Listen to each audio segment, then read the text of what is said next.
ওম শান্তি। আজিৰ তাৰিখ 15 ফেব্ৰুৱাৰী 2025 বৰ্ষ। প্ৰাতঃ মুৰলী বাপদাদা মধুবন। আজিৰ পিতাৰ অমৃতবাণী হৈছে, মৰমৰ সন্তানসকল, পিতাই তোমালোকক দৈবী ধৰ্ম আৰু শ্ৰেষ্ঠ কৰ্ম শিকায়। সেইবাবে তোমালোকৰ দ্বাৰা কোনো আখৰি কৰ্ম হ'ব নালাগে। বুদ্ধি বহুত শুদ্ধ হ'ব লাগে। আৰু আজিৰ প্ৰশ্ন, দেহ অভিমানত আহিলে প্ৰথমে কোনটো পাপ হয়? দেহ অভিমানত আহিলে প্ৰথমে কোনটো পাপ হয়? পিতাই উত্তৰত কৈছে, যদি দেহ অভিমান আছে তেন্তে পিতাৰ স্মৃতিৰ সলনি দেহধাৰীৰ স্মৃতি আহিব। কুদৃষ্টি গৈ থাকিব, বেয়া খেয়াল আহিব। এয়া বহুত ডাঙৰ পাপ। বুজিব লাগে যে মায়াই প্ৰহাৰ কৰি আছে, ততালিকে সাৱধান হৈ যাব লাগে। ওম শান্তি। আত্মিক পিতাই আত্মিক সন্তানসকলক বুজাই আছে। আত্মিক পিতা ক'ৰ পৰা আহিছে? আত্মিক সৃষ্টিৰ পৰা, যাক নিৰ্বাণধাম অথবা শান্তিধাম বুলিও কয়। এয়াটো হৈছে গীতাৰ কথা। তোমালোকক সোধে, এই জ্ঞান ক'ৰ পৰা আহিল? তেতিয়া কবা যে এয়াটো সেয়াই গীতা জ্ঞান। গীতাৰ ভূমিকা চলি আছে আৰু পিতাই পঢ়ায়। ভগৱানো বাছ হয় নহয়, আৰু ভগৱানটো এজনেই। তেওঁ হৈছে শান্তিৰ সাগৰ, থাকেও শান্তিধামত, য'ত আমিও থাকোঁ। পিতাই বুজায় যে এয়া হৈছে পতিত সৃষ্টি, পাপ আত্মাৰ তমোপ্ৰধান সৃষ্টি। তোমালোকেও জানা যে যথাযথ আমি আত্মাসকল এই সময়ত তমোপ্ৰধান। 84 চক্ৰ পৰিক্ৰমা লগাই শতপ্ৰধানৰ পৰা এতিয়া তমোপ্ৰধান অৱস্থা পাইছোঁ। এয়া পুৰণা অথবা কলিযুগী সৃষ্টি। এই নামবোৰ সকলো এই সময়ৰে। পুৰণি সৃষ্টিৰ পাছত আকৌ নতুন সৃষ্টি হয়। ভাৰতবাসীয়ে এয়াও জানে যে মহাভাৰতৰ যুদ্ধও তেতিয়াই হৈছিল যেতিয়া সৃষ্টি পৰিৱৰ্তনৰ সময় হৈছিল। তেতিয়াই পিতা আহি ৰাজযোগ শিকাইছিল। কেৱল ভুল কি হ'ল? এটাটো হৈছে কল্পৰ আয়ুস পাহৰি গ'ল আৰু গীতাৰ ভগৱানক পাহৰি গ'ল। শ্ৰীকৃষ্ণকতো ঈশ্বৰ পিতা বুলি ক'ব নোৱাৰি। আত্মাই কয় ঈশ্বৰ পিতা, তেন্তে তেওঁ নিৰাকাৰ হৈ গ'ল। নিৰাকাৰ পিতাই আত্মাসকলক কয়, মোক স্মৰণ কৰা, মইহে পতিত পাৱন হওঁ। মোক আহ্বানো জনাই, হে পতিত পাৱন। শ্ৰীকৃষ্ণটো হৈছে দেহধাৰী, মোৰতো কোনো শৰীৰ নাই। মই হৈছোঁ নিৰাকাৰ, মনুষ্যৰ পিতা নহয়, আত্মাৰ পিতা। এইটোতো দৃঢ় কৰি ল'ব লাগে। বাৰে বাৰে আমি আত্মাসকলে এই পিতাৰ পৰা উত্তৰাধিকাৰ লওঁ। এতিয়া 84 জন্ম পুৰা হ'ল। পিতা আহিছে, বাবা বাবা বুলিয়েই কৈ থাকিব লাগে। বাবাক বহুত স্মৰণ কৰিব লাগে। গোটেই কল্প দেহধাৰী পিতাক স্মৰণ কৰিলা। এতিয়া পিতা আহিছে আৰু মনুষ্য সৃষ্টিৰ পৰা সকলো আত্মাক উভতাই লৈ যায়, কাৰণ ৰাৱণ ৰাজ্যত মনুষ্যৰ দুৰ্গতি হৈ গৈছে। সেইবাবে এতিয়া পিতাক স্মৰণ কৰিব লাগে। এয়াও মনুষ্যই নুবুজে যে এতিয়া ৰাৱণ ৰাজ্য চলি আছে। ৰাৱণৰ অৰ্থই বুজি নাপায়। মাথোন দশহাৰা অৰ্থাৎ বিজয়া দশমী পালন কৰাটো এটা ৰীতিত পৰিণত হৈছে। তোমালোকে জানো তাৰ অৰ্থ কিবা বুজিছিলা, এতিয়া বুজনি পাইছা আনক বুজাবৰ বাবে। যদি আনক বুজাব নোৱাৰা, তাৰ মানে নিজেই বুজি পোৱা নাই। পিতাৰ সৃষ্টি চক্ৰৰ জ্ঞান আছে। পিতাৰ সৃষ্টি চক্ৰৰ জ্ঞান আছে। আমি তেওঁৰ সন্তান, গতিকে সন্তানসকলৰো এই জ্ঞান থাকিব লাগে। তোমালোকৰ এয়া হৈছে গীতা পাঠশালা। উদ্দেশ্য কি? লক্ষ্মী নাৰায়ণ হোৱাৰ। এয়া ৰাজযোগ হয় নহয়? এয়া হৈছে নৰৰ পৰা নাৰায়ণ আৰু নাৰীৰ পৰা লক্ষ্মী হোৱাৰ জ্ঞান। সেই লোকসকলে বহি কথা অৰ্থাৎ কাহিনী শুনায়। ইয়াততো আমি পঢ়োঁ, আমাক পিতাই ৰাজযোগ শিকায়, কল্পৰ সংগম যুগতে এয়া শিকায়। পিতাই কয়, মই পুৰণি সৃষ্টি সলনি কৰি নতুন সৃষ্টি স্থাপনা কৰিবলৈ আহিছোঁ। নতুন সৃষ্টিত এওঁলোকৰ ৰাজ্য আছিল, পুৰণি সৃষ্টিত নাই। পুনৰ নিশ্চয় হোৱা উচিত। চক্ৰৰ বিষয়েতো জানিছা। মুখ্য ধৰ্ম হৈছে চাৰিটা, এতিয়া দৈবী ধৰ্ম নাই। দৈবী ধৰ্মভ্ৰষ্ট আৰু দৈবী কৰ্মভ্ৰষ্ট হৈ গৈছে। এতিয়া আকৌ তোমালোকক শ্ৰেষ্ঠ দৈবী ধৰ্ম আৰু শ্ৰেষ্ঠ কৰ্ম শিকাই আছে। গতিকে নিজৰ প্ৰতি ধ্যান ৰাখিব লাগে। মোৰ দ্বাৰা একো আখৰি কৰ্মটো নহয়। মায়াৰ বাবে কোনো ধৰণৰ বেয়া খেয়ালটো বুদ্ধিত নাহে। কুদৃষ্টিটো নাথাকে। চাবা, কাৰোবাৰ যদি কুদৃষ্টি যায় অথবা বেয়া খেয়াল চলে, তেতিয়া তেওঁক সাৱধান কৰি দিব লাগে। তেওঁৰ লগত মিলি যাব নালাগে। তেওঁক সাৱধান কৰি দিব লাগে। মায়াৰ প্ৰৱেশ কৰাৰ বাবে আপোনাৰ এইবোৰ বেয়া খেয়াল আহিছে। যুগত বহিলে পিতাৰ স্মৃতিৰ বাহিৰে কাৰোবাৰ দেহৰ প্ৰতি খেয়াল গ'লে বুজিবা যে এয়া মায়াৰ প্ৰসাৰ হৈ আছে। মই পাপ কৰি আছোঁ। এই ক্ষেত্ৰত বুদ্ধি বহুত শুদ্ধ হ'ব লাগে। হাঁহি ধেমালিৰ পৰাও বহুত লোকচান হয়। সেয়েহে তোমালোকৰ মুখেৰে সদায় শুদ্ধ বচন উচ্চাৰিত হ'ব লাগে। কটু বচন নহয়, হাঁহি ধেমালি আদিও নহয়। এনেকুৱা নহয় যে মইতো কেৱল হাঁহি উঠাবলৈহে কৈছিলোঁ, সেয়াও হানিকাৰক হৈ যায়। এনেকুৱা হাঁহি ধেমালিও কৰিব নালাগে য'ত বিকাৰৰ দুৰ্গন্ধ থাকে। বহুত সাৱধানে থাকিব লাগে। তোমালোকে জানা, নাঙঠ লোক অৰ্থাৎ ঋষি আছে, তেওঁলোকৰ খেয়াল বিকাৰৰ ফালে নাযায়। থাকেও বেলেগে, কিন্তু কৰ্মেন্দ্ৰিয়ৰ চঞ্চলতা যুগৰ বাহিৰে আৰু বেলেগ উপায়েৰে আঁতৰি নাযায়। কাম সতৰো এনেকুৱা যে কাৰোবাক দেখিলেও যদি পুৰা যোগত নাথাকে, তেন্তে কৰ্মেন্দ্ৰিয় নিশ্চয় চঞ্চল হ'ব। নিজকে পৰীক্ষা কৰিবলগীয়া হয়। পিতাৰ স্মৃতিত থাকিলে এনেকুৱা কোনো ধৰণৰ বেমাৰ নাথাকিব। যুগত থাকিলে এনেকুৱা নহয়। সত্য যুগততো কোনো ধৰণৰ মলিনতা নাথাকে। তাত ৰাৱণৰ চঞ্চলতাই নাই, যাৰ বাবে ব্যভিচাৰ হ'ব। তাততো যোগী জীৱন। ইয়াততো অৱস্থা বহুত পৰিপক্ক হোৱা উচিত। যোগ বলৰ দ্বাৰা এই সকলো বেমাৰ দূৰ হৈ যায়। এই ক্ষেত্ৰত বহুত পৰিশ্ৰম কৰিবলগীয়া হয়। ৰাজ্য লোৱাটো কোনো মাহীৰ ঘৰৰ দৰে, অৰ্থাৎ ইমান উজু নহয়। পুৰুষাৰ্থটো কৰিব লাগে নহয়। এনেকুৱা নহয় যে ভাগ্যত যি আছে সেয়াই পাম। ধাৰণাই যদি নহয়, তেন্তে পাই পইচাৰ পদ পোৱাৰ লায়ক হয়। বিষয়টো বহুত থাকে নহয়। কোনোবাই চিত্ৰকলাত, কোনোবাই খেলত নম্বৰ লৈ লয়।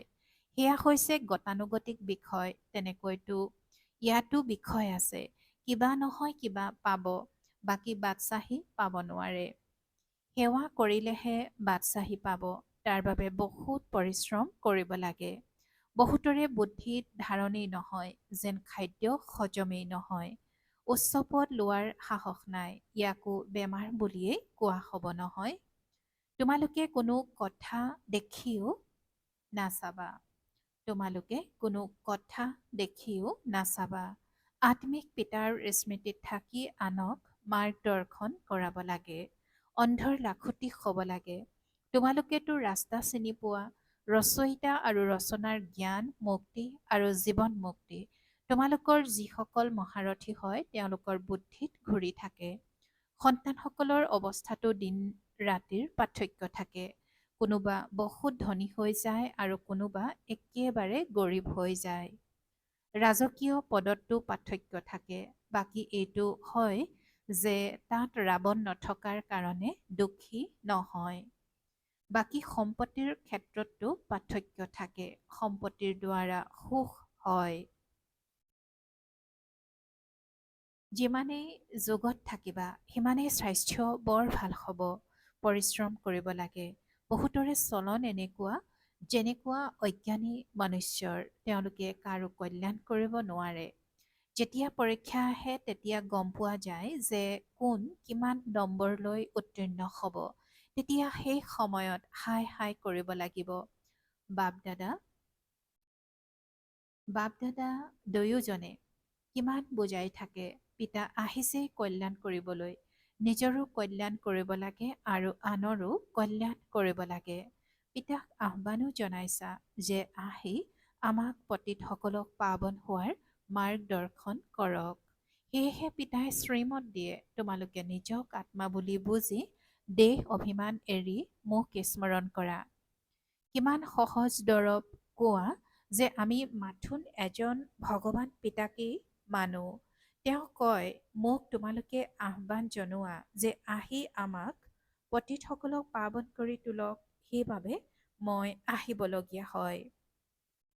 ব্ৰহ্মাৰ পৰা তোমালোকে একোৱেই নোপোৱা। তেওঁতো হৈছে দাদা, অৰ্থাৎ জ্যেষ্ঠ ভাতৃ। বাবাও নহয়। বাবাৰ পৰাতো উত্তৰাধিকাৰ পোৱা যায়। ব্ৰহ্মাৰ পৰা জানো উত্তৰাধিকাৰ পোৱা যায়? নিৰাকাৰ পিতাই এওঁৰ দ্বাৰা আমাক তুলি লৈ পঢ়ায়, এওঁকো পঢ়ায়। ব্ৰহ্মাৰ পৰাতো একোৱেই নোপোৱা। উত্তৰাধিকাৰ এওঁৰ দ্বাৰা পিতাৰ পৰাই পোৱা যায়। দেউতাজন এজনেই। তেওঁৰেই মহিমা আছে। তেওঁৱেই সকলোৰে সদ্গতিদাতা। এওঁতো পূজ্যৰ পৰা আকৌ পূজাৰী হয়। সত্যযুগত আছিল, আকৌ ৮৪ জন্ম ভোগ কৰি এতিয়া পতিত হৈ গ'ল, পুনৰ পূজ্য পাৱন হৈ আছে। আমি পিতাৰ পৰা শুনো, কোনো মনুষ্যৰ পৰা নহয়। মনুষ্যৰ হৈছেই ভক্তি মাৰ্গ আৰু এয়া হৈছে আত্মিক জ্ঞান মাৰ্গ। জ্ঞান মাথোন এজন জ্ঞান সাগৰৰেই আছে। বাকী এই শাস্ত্ৰ আদি হৈছে সকলো ভক্তিৰ। শাস্ত্ৰ আদি পঢ়া এয়া সকলো হৈছে ভক্তি মাৰ্গ। জ্ঞান সাগৰটো হৈছে এজনেই পিতা। আমি জ্ঞান নদীবোৰ জ্ঞান সাগৰৰ পৰা ওলাইছো। বাকী সেয়া হৈছে পানীৰ সাগৰ আৰু নদী। সন্তানসকলে এই সকলোবোৰ কথাৰ প্ৰতি ধ্যান দিব লাগে। অন্তৰ্মুখী হৈ নিজক পৰীক্ষা কৰা। যদি মুখেৰে কিবা কটু বচন ওলায় অথবা কুদৃষ্টি যায়, তেন্তে নিজকে শাস্তি দিব লাগে। মোৰ মুখৰ পৰা কটু বচন কিয় ওলাল? মোৰ কুদৃষ্টি কিয় গ'ল? নিজক চাৰো অৰ্থাৎ নিজক চৰো মাৰিব লাগে। বাৰে বাৰে সাৱধান কৰি থাকিব লাগে, তেতিয়াহে উচ্চ পদ পাব পাৰিবা। পিতাই কৈছে যে জ্ঞান সাগৰটো হৈছে এজনেই পিতা। আমি জ্ঞান নদীবোৰ জ্ঞান সাগৰৰ পৰা ওলাইছো। বাকী সেয়া হৈছে পানীৰ সাগৰ আৰু নদী। সন্তানসকলে এই সকলোবোৰ কথাৰ প্ৰতি ধ্যান দিব লাগে। অন্তৰ্মুখী হৈ নিজক পৰীক্ষা কৰা। যদি মুখেৰে কিবা কটু বচন ওলায় অথবা কুদৃষ্টি যায়, তেন্তে নিজকে শাস্তি দিব লাগে। মোৰ মুখৰ পৰা কটু বচন কিয় ওলাল? মোৰ কুদৃষ্টি কিয় গ'ল? নিজক চৰো মাৰিব লাগে। বাৰে বাৰে সাৱধান কৰি থাকিব লাগে, তেতিয়াহে উচ্চ পদ পাব পাৰিবা।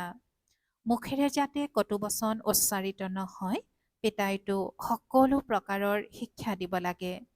কাৰোবাক পাগল বুলি কোৱা এয়াও কটু বচন। মনুষ্যইতো যাৰ বাবে যি মনলৈ আহে তাকেই কৈ থাকে।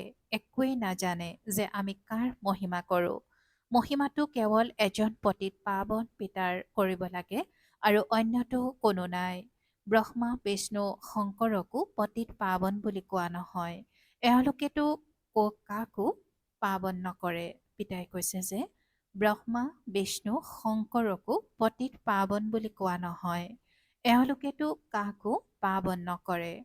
পতিতৰ পৰা পাৱন কৰি তোলোতা হৈছে এজনেই পিতা। পাৱন সৃষ্টি হয় নতুন সৃষ্টি। সেয়াটো এতিয়া নাই, পবিত্ৰতা স্বৰ্গতহে আছে। পবিত্ৰতাৰ সাগৰো আছে, এয়াটো হৈছে ৰাৱণ ৰাজ্য। সন্তানসকলে এতিয়া আত্মা অভিমানী হ'বলৈ বহুত পৰিশ্ৰম কৰিব লাগে। মুখেৰে কোনো ধৰণৰ পাথৰ বা কটুবচন উচ্চাৰিত কৰিব নালাগে। বহুত মৰমেৰে চলিব লাগে। পিতাই কৈছে যে বহুত মৰমেৰে চলিব লাগে। কুদৃষ্টিয়েও কুদৃষ্টিয়েও বহুত লোকচান কৰি দিয়ে। পিতাই আৰু কৈছে যে কুদৃষ্টিয়েও বহুত লোকচান কৰি দিয়ে। বহুত পৰিশ্ৰম কৰিব লাগে। আত্মা অভিমানী হৈছে অবিনাশী অভিমান। দেহটো বিনাশী, আত্মা কোনেও নাজানে। আত্মাৰ পিতাটো কোনোবা নিশ্চয় থাকিব নহয়। এনেকৈ কয়ও যে সকলো ভাই ভাই, তেন্তে আকৌ সকলোৰে মাজত পৰমাত্মা পিতা কেনেকৈ বিৰাজমান হ'ব পাৰে? সকলো কেনেকৈ পিতা হ'ব পাৰে? ইমানখিনিও বুদ্ধি নাই। সকলোৰে পিতাটো এজনেই। তেওঁৰ পৰাই উত্তৰাধিকাৰ পোৱা যায়। তেওঁৰ নাম হৈছে শিৱ। শিৱৰাত্ৰিও পালন কৰে। ৰুদ্ৰ ৰাত্ৰি বা শ্ৰীকৃষ্ণ ৰাত্ৰি বুলি নকয়। মনুষ্যইটো একোৱেই নুবুজে। এনেকৈ ক'ব যে এয়া সকলো তেওঁৰেই ৰূপ, তেওঁৰেই লীলা। তোমালোকে এতিয়া বুজি পোৱা যে বেশদৰ পিতাৰ পৰাতো বেশদৰ উত্তৰাধিকাৰ পোৱা যায়। গতিকে সেইজন পিতাৰ শ্ৰীমতত চলিব লাগে। পিতাই কয়, মোক স্মৰণ কৰা। বনুৱাসকলকো শিক্ষা দিব লাগে যাতে তেওঁলোকৰো কল্যাণ হৈ যায়। কিন্তু নিজেই যদি স্মৰণ কৰিব নোৱাৰে তেন্তে অন্যক কি স্মৃতি সোঁৱৰাই দিব? ৰাৱণে একেবাৰে পতিত পাৱন অৰ্থাৎ পতিত কৰি দিয়ে। পিতাই আজি কৈছে যে পিতাই কয় যে মোক স্মৰণ কৰা। বনুৱাসকলকো শিক্ষা দিব লাগে যাতে তেওঁলোকৰো কল্যাণ হৈ যায়। কিন্তু নিজেই যদি স্মৰণ কৰিব নোৱাৰে তেন্তে অন্যক কি স্মৃতি সোঁৱৰাই দিব? ৰাৱণে একেবাৰে পতিত কৰি দিয়ে আৰু পুনৰ পিতা আহি পৰিস্থানী অৰ্থাৎ পৰীৰ দেশৰ নিবাসী কৰি তোলে। আচৰিত নহয়নে? কাৰো বুদ্ধিত এই কথাবোৰ নাই। এই লক্ষ্মীনাৰায়ণ কিমান উচ্চ পৰিস্থানীৰ পৰা আকৌ কিমান পতিত হৈ যায়। সেইকাৰণে ব্ৰহ্মাৰ দিন আৰু ব্ৰহ্মাৰ ৰাতি বুলি গায়ন কৰা হৈছে। শিৱৰ মন্দিৰত তোমালোকে বহুত সেৱা কৰিব পাৰা। পিতাই কয়, তোমালোকে মোক স্মৰণ কৰা। দুৱাৰে দুৱাৰে দিগ্ভ্ৰান্ত হৈ ঘূৰি ফুৰিবলৈ এৰা। এয়া জ্ঞান হৈছেই শান্তিৰ। পিতাক স্মৰণ কৰিলে তোমালোক শতপ্ৰধান হৈ যাবাগৈ। কেৱল এইটোৱেই মন্ত্ৰ দি থাকা। কাৰো পৰা ধন ল'ব নালাগে।